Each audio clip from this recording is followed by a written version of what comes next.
Graça e paz, meus irmãos. Hoje eu quero compartilhar aqui com você sobre mais uma oração lá no Velho Testamento.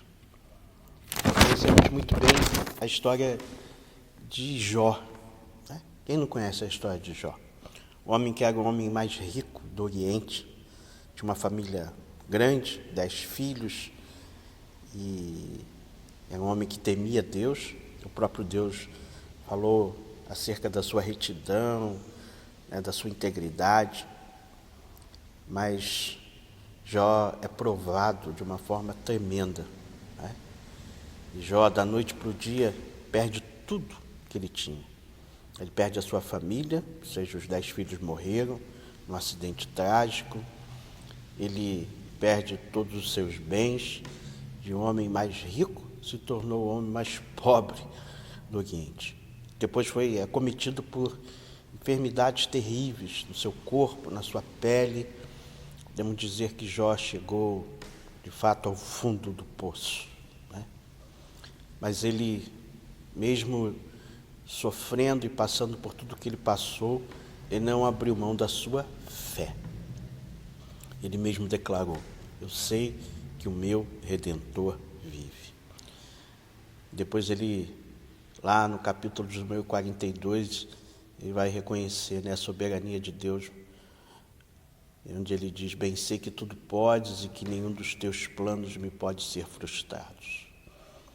Mas no capítulo 42 mesmo, que é o último capítulo do livro de Jó, nós vemos sendo mencionado aqui uma oração de Jó.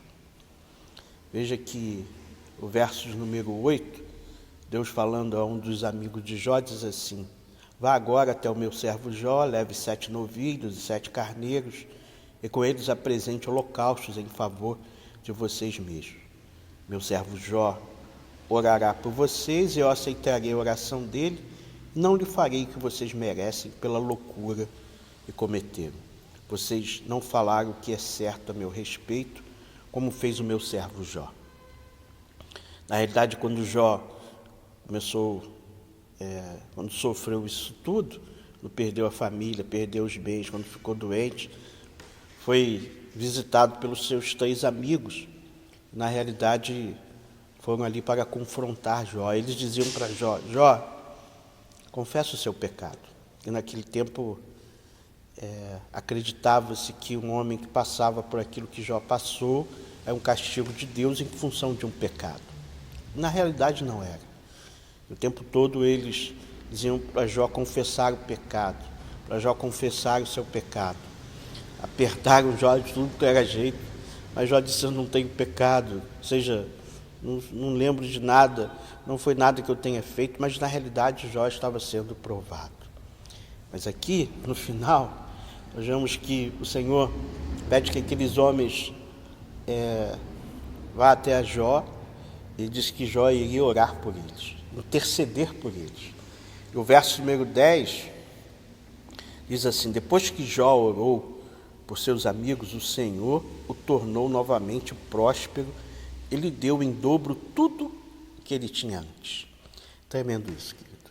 Isso são algumas coisas que nas Escrituras Sagradas elas não estão aqui à toa, mas há um propósito e há um ensinamento para nós. O verso 10 começa exatamente com a expressão: depois que Jó orou por seus amigos, ou seja, depois da sua oração, da sua intercessão sobre os seus amigos, mesmo diante de toda a acusação, mesmo diante do que eles fizeram com Jó, Jó agora intercede por eles. O Senhor, ele pede ao Senhor por eles, que o Senhor poupe a vida deles, que o Senhor não traga nenhuma consequência sobre eles. E o texto diz que o Senhor ouve e aceita a oração de Jó. Mas a partir do momento, ou seja, depois que Jó fez essa oração, o Senhor o tornou novamente próspero. Ou seja, a situação mudou na vida de Jó. O Senhor deu a ele tudo aquilo que ele havia perdido 2 vezes mais, em dobro. Inclusive os seus filhos. Ele teve mais 10 filhos. E às vezes alguém pergunta: mas não era em dobro? 10 na terra e 10 no céu. Mas De todos os seus bens o Senhor deu em dobro, ele voltou a se tornar o homem mais rico do Oriente. Mas o que eu quero pontuar aqui é que ele intercedeu pelos seus amigos. E isso é tremendo. Precisamos aprender também. Às vezes nós estamos tão voltados para nós mesmos, para as nossas necessidades, para aquilo que eu quero, para aquilo que eu preciso, para aquilo, né, que Deus precisa fazer na minha vida. E nós nos esquecemos até de orar.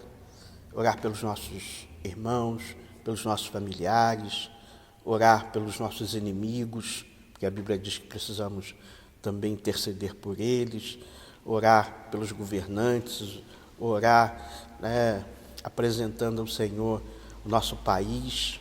Ou seja, quando nos colocamos como intercessores. E quando nós nos colocamos como intercessores, quando oramos pelo outro, às vezes oramos por outros em circunstâncias que nós estamos completamente, às vezes, abatidos, entristecidos, enfrentando lutas, mas alguém vem e pede que a gente ore por essa pessoa. Querido, isso vai gerar bênção em nós. Isso vai gerar, Deus se move diante dessa situação, não apenas ouvindo a nossa oração pelo outro, mas também vindo de encontro às nossas necessidades, como aconteceu com Jó. Ou seja, independente das circunstâncias da nossa vida, querido, nós precisamos ter um coração disposto a orar uns pelos outros, a interceder por pessoas que talvez conhecemos, que talvez enfrentam dificuldades. Não se esqueça disso, que o nosso coração esteja voltado para o outro, querido. Que o nosso tempo, que a nossa vida diante do Senhor, nós tenhamos essa preocupação de apresentar o outro.